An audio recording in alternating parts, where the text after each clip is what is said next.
Hello everyone, मैं 2021 और आज हम डिस्कस करेंगे lecture 2 of month 2 of core content, जहां स्पेशली हम फोकस करेंगे how to frame low risk setups.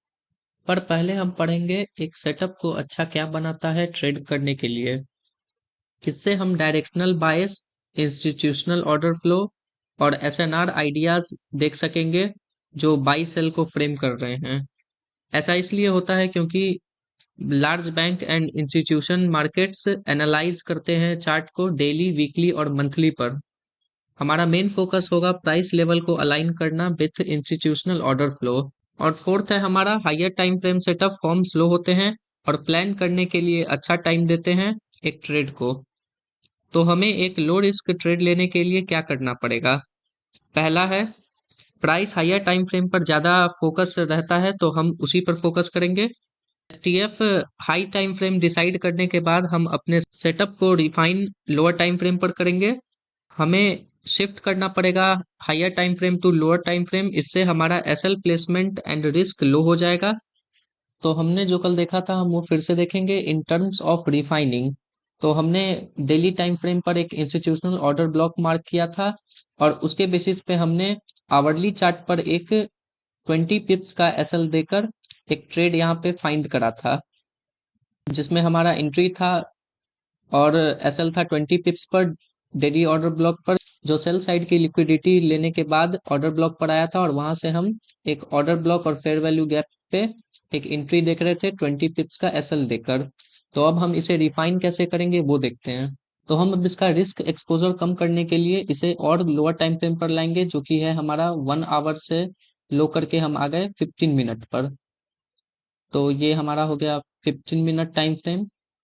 तो इस पर अब हम देखेंगे कि हमें सेम दिख रहा है सेटअप हमारा जो हम आवरली पर देख रहे थे। यहाँ हमारा एक सेल स्टॉप है और उसको मार्केट वायलेट करने के बाद वही ऑर्डर ब्लॉक पर आया और फिर से एक अपवर्ड मूवमेंट दिया। तो अब हम आवरली फ्रेम से क्या करेंगे, नीचे में ही देखेंगे। यहाँ पर हम नीचे देखेंगे तो हमारे पास यहाँ पे एक ऑर्डर ब्लॉक होगा वैलिड वाला। तो इसका अब हम 50% पर एक एंट्री मार्क करेंगे, प्लान करेंगे इस ऑर्डर ब्लॉक के। और इससे क्या होगा कि हमारा रिस्क जो था वो 20 से कम होकर 17 पिप्स पर आ गया। 17 पिप्स को भी डिफाइन करने के लिए एक और लोअर टाइम फ्रेम पर जाएंगे, जो कि है हमारा 5 मिनट का टाइम फ्रेम। तो 5 मिनट के टाइम फ्रेम पर भी हमें यहाँ दिख रहा है कि यहाँ एक सेल स्टॉप है। तो मार्केट ने जब इस सेल स्टॉप को ले लिया, तो अब हम देखेंगे कि जब मार्केट अपने की पॉइंट पर आया, जो कि वो ऑर्डर ब्लॉक था, तो वहां से अब हमें एक ऑर्डर ब्लॉक दिखा, एक 5 मिनट का एक वैलिड ऑर्डर ब्लॉक दिखा यहाँ पे। तो अब हम उस क्या करेंगे, उस वैलिड ऑर्डर ब्लॉक को मार्क कर लेंगे यहाँ पर और वेट करेंगे कि प्राइस वहां पे आए उसके 50% के पास। और जब 50% के बाद आएगा तो अब यहाँ पे हम अपना एक ट्रेड फाइंड करेंगे। तो यहाँ देखिए जब सेल स्टॉप ले लिया गया और यहाँ प्राइस जब ऑर्डर ब्लॉक इस वैलिड ऑर्डर ब्लॉक पर आया, तो हमने अपना लिमिट बाई लगा दिया। और जब प्राइस यहाँ पर वापस आया तो हमने एक ट्रेड लिया। तो हमने यहीं पर अपना एसएल लगाया प्रोटेक्टेड सेल स्टॉप के पास 0.7507 के पास। और यहाँ से हमें सबसे रिसेंट वाला जो बाई स्टॉप था 5 मिनट का उसे हमने देखा।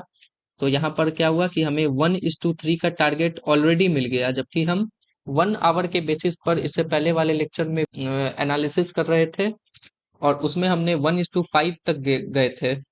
तो इससे आप समझिए कि अब हमारा जो एसएल था वो और भी छोटा हो गया। हम 1:3 का टारगेट ऑलरेडी ले चुके हैं, जो कि 5 मिनट के टाइम फ्रेम पर है। तो यहाँ पर हमारा एसएल हो गया आखिर कितना, ओनली 10 पिप्स का।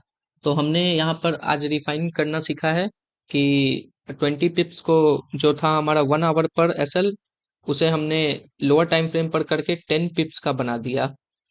तो यही वीडियो अब हम देखेंगे, आगे कंटिन्यू करेंगे लेक्चर 3 में और इसे और अच्छे से समझेंगे।